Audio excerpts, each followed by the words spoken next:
Hi, my name is Craig. I am a white British cis gay man who is married.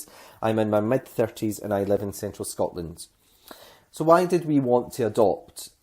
Well, I guess we are in the position that we have three biological children and we always knew that we wanted to give the kids a brother or a sister, and that was something that we were going to face into at some point.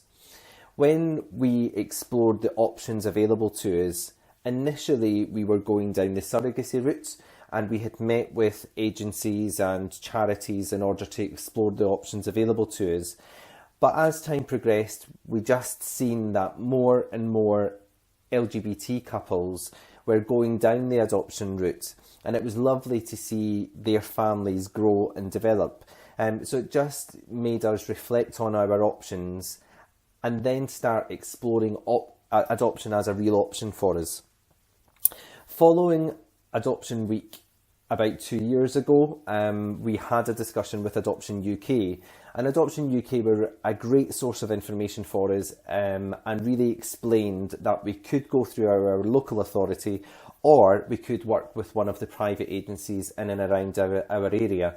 Now, the local authority was one of the sticky points for us. We really felt initially that we didn't want to be matched with a child that was based within our local authority. So that was a really sticky point for us, and one of the main reasons behind us not going for adoption in the first place.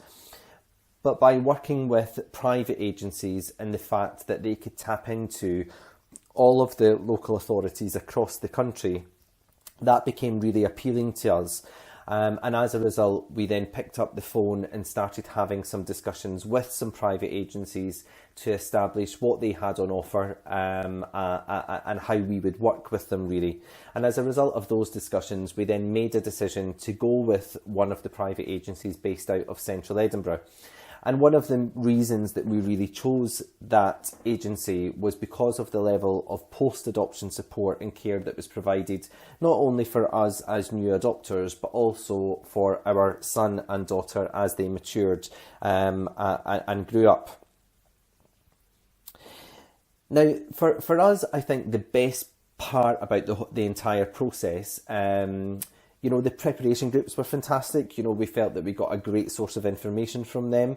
And being really honest, we went into the preparation groups not even fully appreciating or having the confidence that adoption was going to be the right route for us.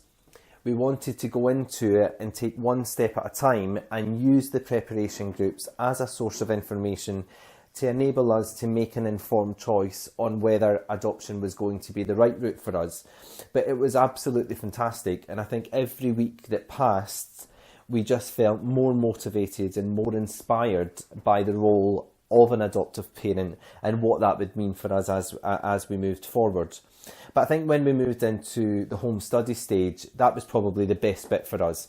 Many people had told us that it was really intrusive, and really pressurised, and they felt really stressed when they went through it. That was definitely not how we felt at all. We felt really motivated, really engaged, really energetic about the entire process. And we felt that that was probably a bit in the process where we could be really proactive, really reflective, and really planful in relation to the type of parent that we wanted to be and the type of child or children we felt that we would be able to parent moving forward. Now, there were challenges, I guess, coming out the other end of the home study stage. We were ready to go to adoption panel, but we had a delay because, there wasn't availability for us to go at that time. So there was a delay for a few months before we actually got to the panel. And whilst that was frustrating, I think that's just one of these points about the adoption process. It was just one of those areas that we could not influence. Now, our criteria for our child was that we did decide that we were just looking for one child at that time. We were very open to whether it was, a boy or a girl. We didn't have a preference over that. And I guess the only thing we did have a preference over was that we were looking for a child under the age of 2. And our own personal reasons for that was that we wanted to have a proper time with our child at home before they entered the education system. And we just felt that if they were under 2, then that would have given us, 3 years before they got to that point and their own development. And that gave us an opportunity to really have a strong relationship with them and spend proper time with them at home. So that was our own personal reasons. And we were really happy that when our match came, he was only 10 months, so that certainly met our criteria, and we were really pleased with that. Now, following our match, that's probably where the majority of our, stresses and challenges came in. We had prepared to meet him several times, but unfortunately the children's hearing process had deferred it for a variety of reasons. So that meant that rather than get him, home when we were expecting to, we didn't actually meet him until he was about 16 months. So that was massively frustrating and certainly developed a lot of resilience in us as we went through that process. And there was actions in there that we took by engaging, some senior people in that process to help us get that over the line and get him home.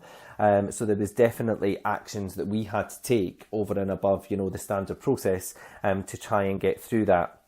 Now, when I talk to other adopters, some of my, top tips is that I certainly encourage anyone to take control of their own adoption journey.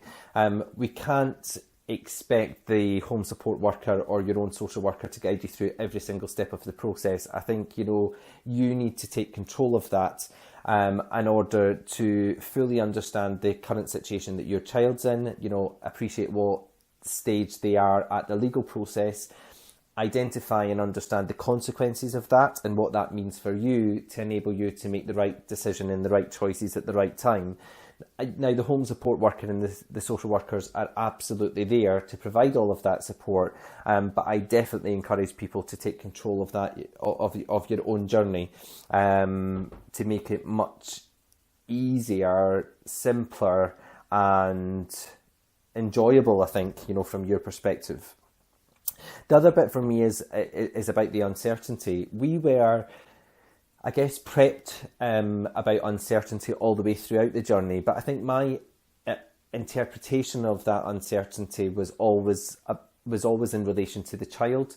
So I continually said, of course we are ready for uncertainty because the child may be coming from a background of abuse and having suffered, some grief and loss. So of course there's going to be uncertainty there. But what I wasn't prepared for was how uncertain the process would feel. There is definitely points of this process where I have felt like we have been the first people that have ever adopted, because the process has felt really uncertain, and it's really been about taking one step at a time, and when you get through one part of the process, you're then identifying what the next step and the next stage is going to look like. So uncertainty, I think, is things that people really need to be prepared for, in a way that maybe I didn't understand it as much in the beginning. And then the last thing for me is I really encourage other adopters to build a strong network. I know many adopters that have wanted to go through it on their own, and I think that's absolutely fine. But certainly my guidance is, not to do that to yourself. I think it's really important that you build a network with other adopters so that you can understand their experience and understand some of the challenges and the dilemmas that they've had as they've gone through the process and the actions that they've taken to overcome it. I think that really helps when you face some of those challenges, and you're able to learn from the experience of others. So my top tips is definitely around taking control of your own adoption journey, being prepared for uncertainty, and building a strong and supportive network.